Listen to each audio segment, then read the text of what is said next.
paano magiging masaya ang paglalakbay mo. Dapat kontento ka at marunong kang magpasalamat sa lahat ng ibibigay sa iyo sa paglalakbay. Mapapagsubok man yan o kaligayahan, magpasalamat ka. At syempre, sa paglalakbay mo, dapat alam mo kung sino ang isasama mo. Kasi ang dami-daming gustong sumama.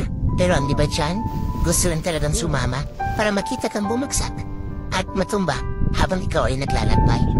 At pipilitin kang hihirain para hindi mo makuha ang gusto mo makamtan. At syempre, dapat sa paglalakbay, kahit anong mangyari, pipiliin mo pa rin maging masaya. Para at least,